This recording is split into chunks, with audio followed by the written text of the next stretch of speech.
What if I told you the next iPad Pro is a complete scam if you look at the outside, but an absolute monster on the inside? You might be tempted to skip the rumored 2026 or 2027 iPad Pro because it looks exactly like the one you already own. But hold on a second. If the latest whispers from the supply chain are accurate, Cupertino is secretly brewing something that could finally kill the laptop for good. And honestly, I'll believe it when I see it, considering how Apple usually treats its tablets. Mark Gurman has been dropping massive hints about an aggressive internal shift for the next generation, while Ming-Chi points directly to a wildly accelerated silicon roadmap. The current iPad Pro is already ridiculously thin, light, and premium, so changing the chassis makes zero sense. Instead, all the cash is going into the internals. We are talking about Apple skipping a generation and jumping straight to the M6, or wildly enough, the M7 chip. Shrimp Apple Pro recently suggested that the silicon timeline is getting compressed. If TSMC 3nm yields were a headache, wait until you hear what is happening with the 2nm process.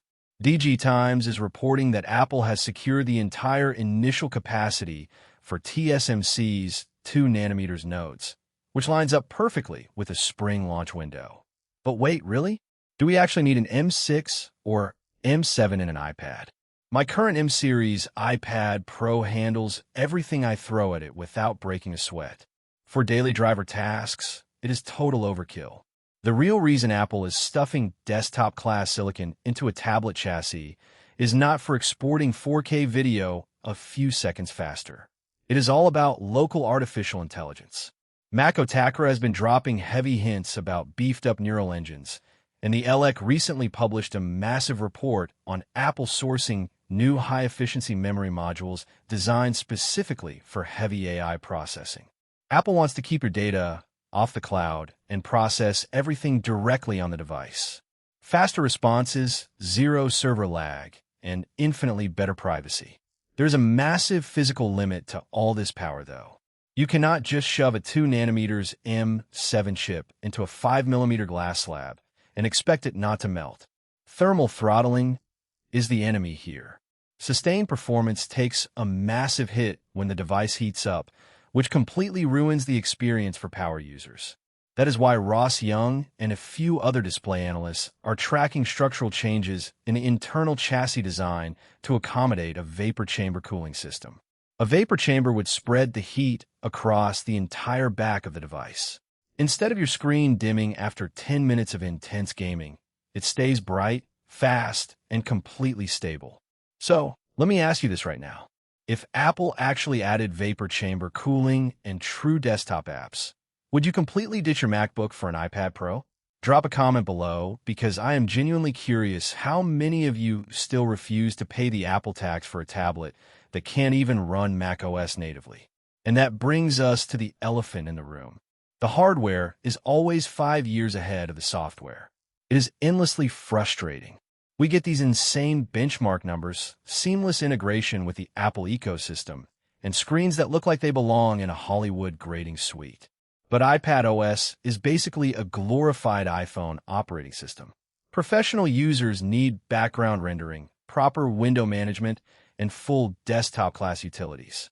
If they drop an M7 chip into this thing and do not give us a massive iPadOS overhaul at WWDC, it is just going to be another sports car permanently stuck in a school zone.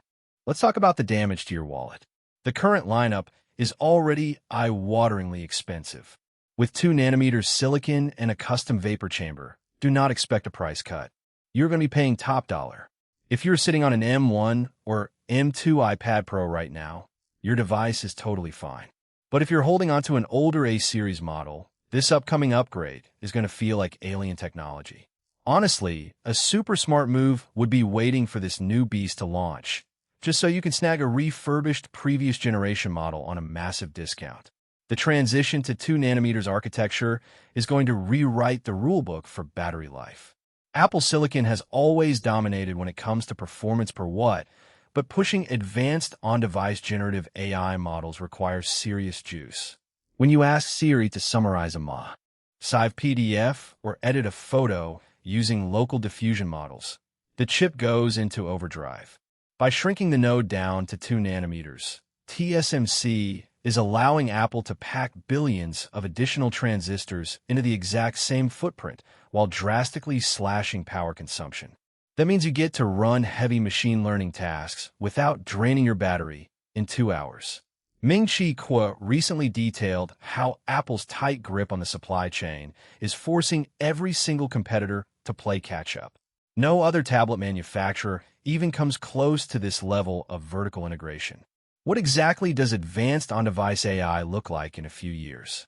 We're not just talking about predictive text or a slightly smarter voice assistant. Think about snapping a photo of a complex mathematical equation and having the iPad instantly solve it, graph it, and generate a step-by-step tutorial video locally without ever pinging a server. That level of computational wizardry requires an insane amount of memory bandwidth. DG Times recently published a deep dive into Apple's unified memory architecture, suggesting the base models for these upcoming iPads might finally jump to 16 gigabytes of RAM. I will believe it when I see it. They've been incredibly stingy with memory upgrades, but AI demands it. If they want to run large language models on the device, 8 gigabytes simply will not cut it anymore. So where does this leave the rest of the Apple ecosystem? If the iPad Pro gets the M7 first, what happens to the MacBook Air and MacBook Pro? Historically, the Mac gets the shiny new silicon first. But Apple flipped the script with the M4 iPad Pro, using the tablet as the launchpad for their newest architecture. Ming-Chi speculates this might become the new normal. The iPad Pro is essentially Apple's testing ground for thermal limits and thin and light chassis designs. If they can successfully cool a 2 nanometers M7 chip inside a chassis that is thinner than an iPod Nano, putting that same chip into a MacBook Air will be an absolute walk in the park. This entirely shifts how we view the iPad. It is no longer just a big iPhone. It is the absolute bleeding edge of Apple's hardware engineering. The sad part is that we still have to wait for the software team to catch up. But I really want to know what you guys think. What is the one software feature Apple absolutely needs to add to iPadOS to make you switch completely? Let me know down in the comments.